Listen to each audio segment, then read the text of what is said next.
Hello everyone, I'm Jen and I make useful English Lit study videos on Shakespeare, poetry, fiction, literary ideas and more to help you become a literary expert. So that's what you want, then make sure you hit the subscribe button so you never miss out on my future weekly videos. So in today's video, I'm going to talk about something that I continue to see students struggle with in their literary analysis, which is form and structure. What's the difference between form and structure? And how do we make meaning out of form in a way that contributes to a strong analysis? So I've previously done a video explaining the difference between form and structure specifically, which you can watch here. But in a nutshell, form often refers to the type of poem, and there can be set conventions or rules for how an author writes their text. For example, the sonnet form must contain 14 lines with a volta, which is the turn in an argument, halfway through. And the lyric form must be quite short and convey personal feelings. Structure, on the other hand, is what makes up the form, and it refers to how each part of the poem is organized to create the whole of the text. For instance, if the form is a sonnet, then the 14 lines and the volta are those structural components which create the sonnet form. The same logic applies to fiction. For instance, the novel Frankenstein is a Gothic novel, which is the form, but it's composed of epistolary elements, letters, and a framed narrative, story within a story, both of which are its structural features. So a great analogy to think about when you consider the difference between form and structure is that form is the car and structure is the different car parts. For example, the tires, cylinders, trunk, etc. Yeah? So to visualize what this means, here's a diagram for you.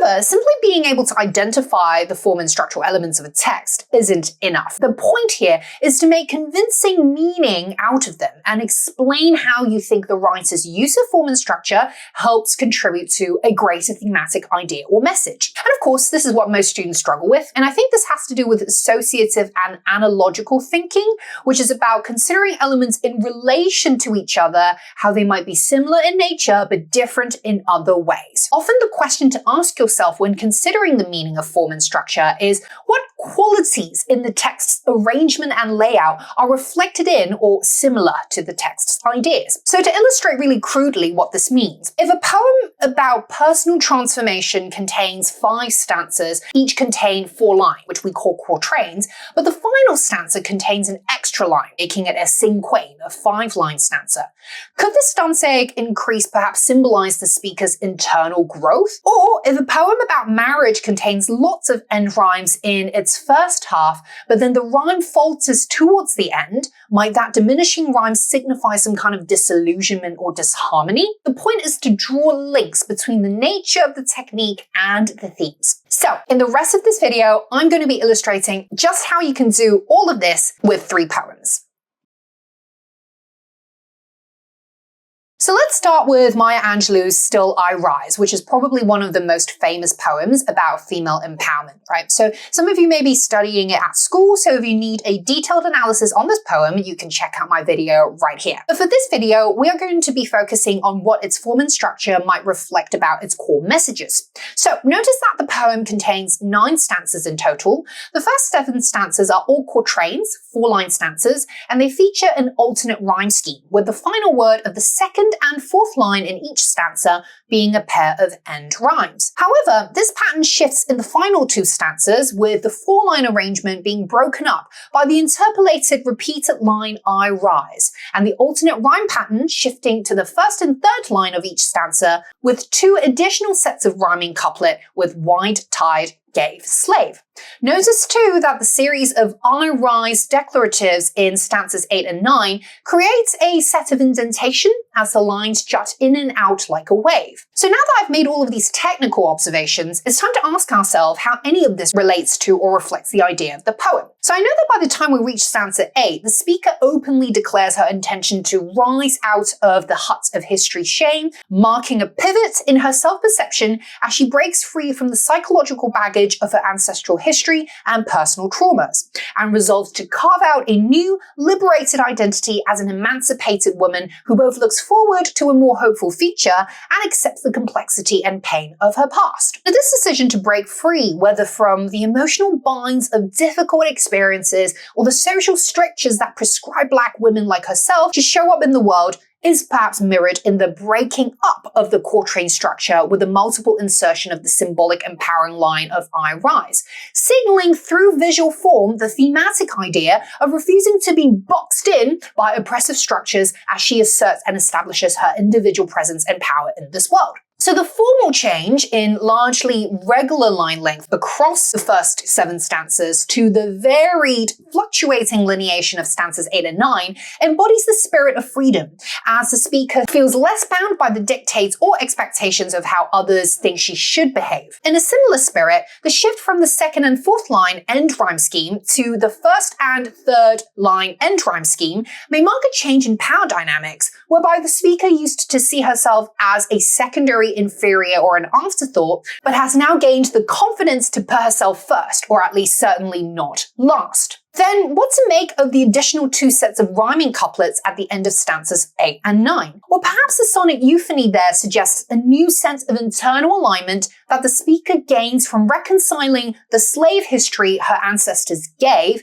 with her newfound, widened, expanded sense of self as someone who can embrace this past despite the pain it has brought on, because her identity has become much more than this as a woman now with her own dreams and hopes. Now, the second poem I want us to look at is Robert Frost's Fire and Ice, which is a very short poem, but amazingly it contains enough structural nuance for us to make creative meaning out of. So in this poem, fire and ice can be interpreted as the 2 key sources of human apocalypse. From a climatological angle, they could refer to the literal extreme heat and cold temperatures that cause mass environmental destruction, but on a metaphorical level, which seems to be the predominant meaning here, they refer to human hatred and apathy, which are emotions that tend to cause violence and brutality on a grand scale. The first thing that stands out to me is the pronounced end rhyme scheme, which follows an ABAA-BC-BCB structure. Now note that the B rhyme set of ice twice ice suffice contains one more word than the A rhyme set of fire, desire, fire, which aligns with the speaker's final argument that if the world had to perish twice, it would probably be from extreme cold, the ice element, or the lack of care and empathy that people show towards each other. However, if we consider the shape of the poem with its indented second line and final 2 lines, there's almost a sense that we're looking at this block of ice, which is melting at the edges. The impression of the melting liquid reinforced by the syntactical fluidity of the enjambed final 4 lines rushing through to the end of the poem. Now, what meaning then can we make of this image of a melting ice cap, despite the speaker's assertion that the world is likely to perish from the iciness of the human heart? Well, one interpretation is that despite our propensity towards cruelty, there's always warmth in some corners of humanity which thaws that coldness. And it's perhaps because this ice block of destruction is being melted that we as a species continue to be around. And that, well, we're still alive to read Frost's poem. Or maybe this is a bit fanciful, but from what I've observed, I think actually most students would benefit from being a little bit more risky and creative than conservative and vanilla with their literary analysis. So read in this light, we can interpret a certain ironic elegance in the way Frost builds nuance in his claim through formal suggestiveness, which is that despite his open assertion that ice might be what causes our apocalyptic end, the way he shapes his poem as a melting ice cap hints at the hope that we can, and will continue to be, redeemed from utter extinction by our capacity to feel some degree of warmth and passion for fellow humans. It's also worth thinking about the implications of the poem's length. Why is it so short for a topic that's so heavy and monumental? One possible reading is that when the end of the human race does arrive, it won't be a protracted affair like the sort of mass warfare and conflicts we've seen throughout human history. Rather, it'll be relatively quick. After all, how long does it take for a person to freeze to death? So the greatest irony then is that if we do ultimately die of ice, the coldest treatment we will receive won't be the cruelty or lack of empathy we demonstrate towards each other, but the utter apathy of nature itself, as it imposes on us its powerful force of wiping out entire species in an instant. So the last poem I want us to look at is the odd one out of the bunch, which is the metaphysical poet George Herbert's The Altar, which is a classic work of metaphysical concrete poetry written all the way back in the 17th century. So Herbert was an Anglican priest, and in this poem he invokes the altar poem convention of arranging his lines into the form of an altar, which is the table in a Christian church where sacrifices and ritualistic offerings to God are made. This convention actually harks back to the ancient Greek times, but in Greek verse, the altar would often be pagan ones. This form, the altar poem, is intended to convey a sense of devotion to a deity. And in Herbert's case, his speaker expresses a desire for God to turn his stony heart into a sacrificial altar. There's a woodsy idea in his argument that his hard heart alone is bad for devotion. But if the hard heart were to become the stone of a church altar, then the nature of his hardness would transform from emotional insensitivity to devotional resolve. The entire poem could be interpreted as the speaker's spiritual journey, as he begins with a disillusioned faith with a broken altar, the start of the poem, not having constructed an altar yet, as it were, then with each poetic line realizing the form of this altar until he reaches the final two lines with the final constructed altar, and in turn, a solidified, reinvigorated devotion to God as he pleads God to let thy blessed sacrifice be mine and sanctify this altar to be thine. Through the process of verbal confession, which is the speaker confessing that his heart has been hardened and he has turned his back to God, Herbert creates at the same time a visual offering, the new altar as sacrifice to God.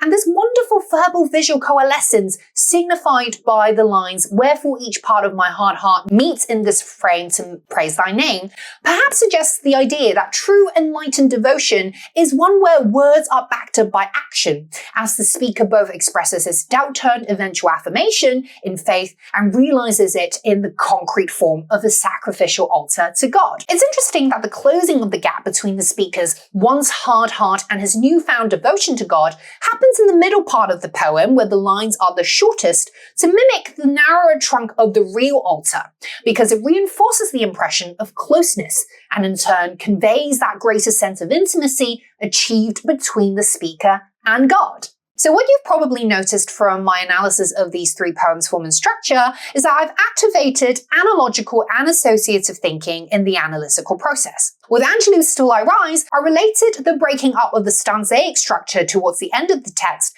with the speaker's breaking free from the social strictures to carve out a newly emergent identity for herself. With Frost, Fire and Ice, I considered the syntactical fluidity of the unjammed lines and the poet's irregular, edge-jutting structure as a visual suggestion of a melting ice cap, and how that might symbolize a world that is subject to both the forces of fire and ice. And with Herbert's The Altar, I argued that the process of writing the poem itself, finally arriving at an altar shape, parallels the individual's spiritual journey, whereby he starts with just a phrase or a piece of his broken faith, eventually creating an entire poem or a whole altar as sacrifice, thus rebuilding a solid, robust sense of devotion to God once again. And there you have it, guys. That's just the Jen way of showing you how to make creative and convincing meaning out of poetic form and structure, which I encourage you to do on your own every time you analyze a new poem. At the end of the day, it's really about considering what link you can make, whether conceptual, thematic, or creative,